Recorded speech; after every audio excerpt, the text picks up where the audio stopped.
Indian government has brought an ordinance to end violence against health workers by amending the Epidemic Diseases Act 1897, which will allow imprisonment from 6 months to 7 years for those found guilty. India's Information and Broadcasting Minister Prakash Javadekar on Wednesday said the government would act tough against those who would attack doctors and frontline health workers.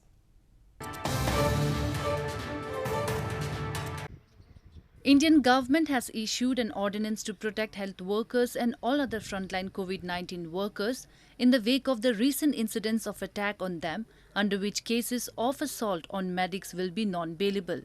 Briefing the media after cabinet meeting in capital New Delhi, Information and Broadcasting Minister Prakash Javadekar said the government has brought in an ordinance to amend the Epidemic Diseases Act, making attacks on doctors, paramedic staff and Asha workers a non-bailable offence under punishable up to 7 years in prison and fine up to $6,700. The police will investigate the case in 1 month and the case will be fast-tracked with the final judgment to come within a year.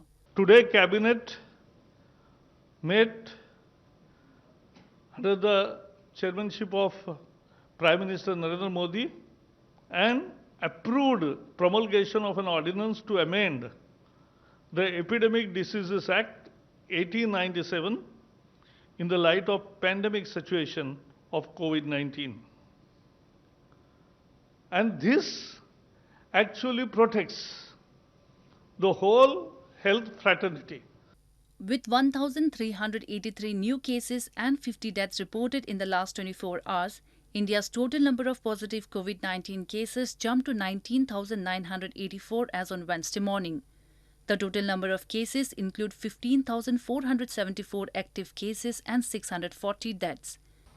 Meanwhile, Indian stocks rose on Wednesday, lifted by an 8% surge in Reliance Industries Limited after Facebook invested in its digital business, while expectations of a fiscal stimulus to combat the coronavirus pandemic bolstered sentiment.